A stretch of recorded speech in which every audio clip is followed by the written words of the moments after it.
My mother was stolen when she was young, when she was a young baby. My mother's family was divided up into missions. Some of them were put away into institutions and grew up there, and I was the only one that grew up with my mother. I am grateful, and it's a long time coming that it's happened. I'm feeling some sense of relief that some of the old people can start to heal, and their children and their brothers and sisters, and for their parents that are still alive, some of them can go with a little bit of peace of mind and acknowledgement that this has happened. So my father, he was like an Aboriginal activist, Lachlan Ingram. So he would have been proud to see this day, but I'm proud to hear, be here myself, represent my family, because my grandmother was taken away on my mother's side. It does mean a lot to Aboriginal people just to hear, say sorry. Make a lot of Aboriginals feel a lot better. I've come because it's just such a huge relief to finally hear those words that I've waited all my life to hear. Basically, I was really close to my nana, and my nana was taken away. I'm not sure of her surname. Her name has changed, so I don't quite know who I'm looking for or what my real name is. And then it's just been like this big secret, and Dad wouldn't speak about it, and he passed about 6 years ago. And just before he died, I said, "So are we Aboriginal, Dad?" And he was like, "Oh yeah, I'm illegitimate, but you're on the money there," So there was just this sort of denial. I've grown up not knowing.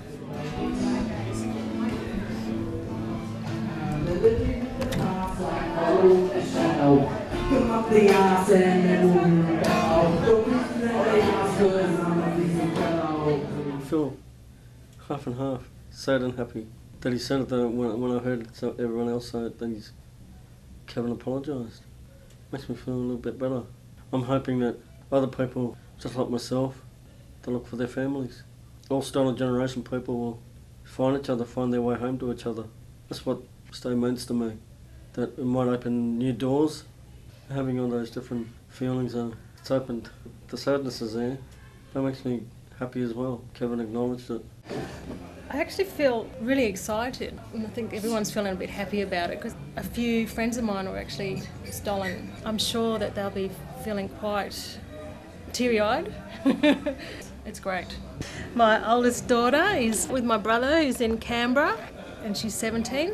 Historically, it will be something that she remembers forever because it's quite a big thing. My mob are Gunungara mob from Blue Mountains, from the western side of Blue Mountains. Today is recognition that something happened and that it was wrong. Acknowledgement. And the effects are still being felt today because we don't have culture to pass on, we don't have any traditions to pass on, we don't have language to pass on. And that's what was stolen. And our family link was stolen, which is the base of a Koori culture, is all family.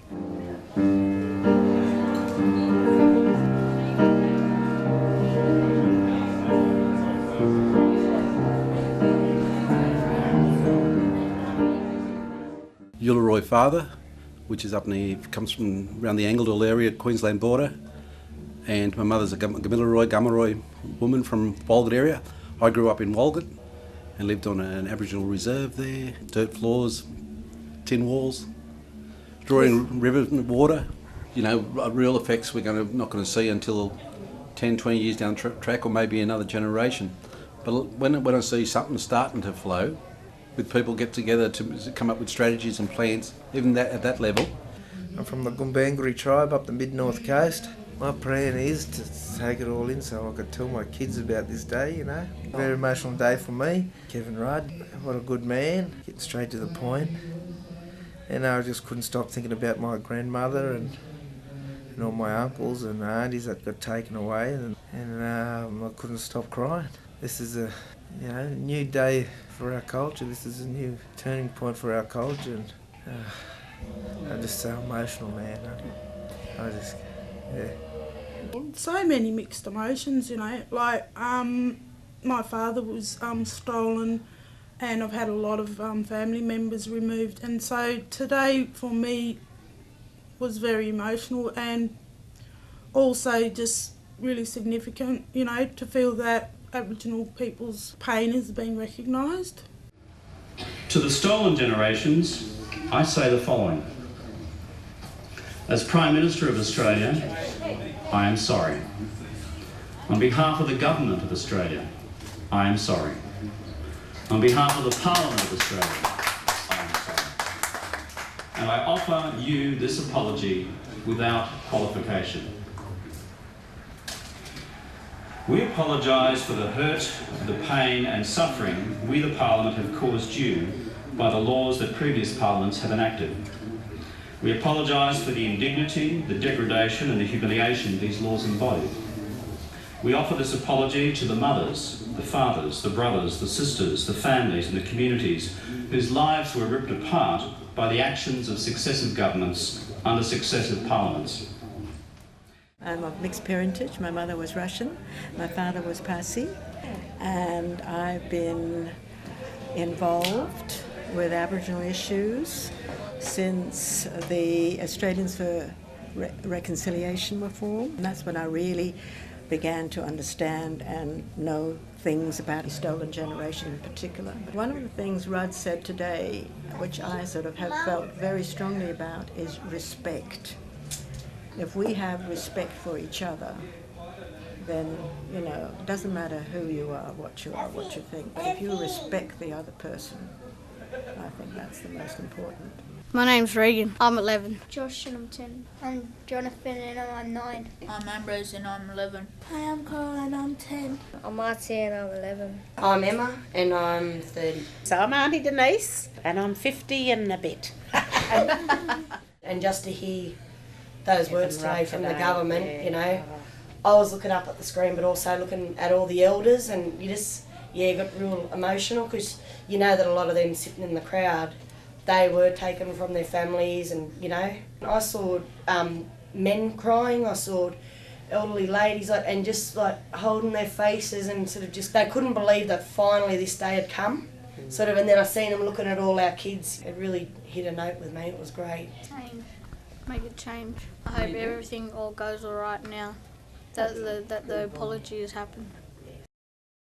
My name is Eloise Lansborough and I'm 11 turning 12 this year. My name is Siani Roberts, I'm 11 turning 12. I'm Courtney, I'm 11. My name is Tamika, I'm 11 and I'm turning 12 this year. My name is Annalena and I'm 11 turning 12 this year. My name is Talara, I'm 10 turning 11.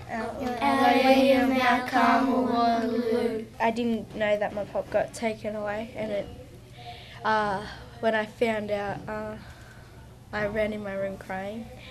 I only found out last year. He said that he didn't like it one bit. He said he'd rather stay with his family that he had. I hope that they just get along and reconcile and that stuff. And respect each other, because like we're all the same in a way, we're just different skin colours. It doesn't really matter about the skin colour or the culture, it's just that we're all the same people. Let's grasp this opportunity to craft a new future for this great land, Australia. Mr. Speaker, I commend the motion to the House.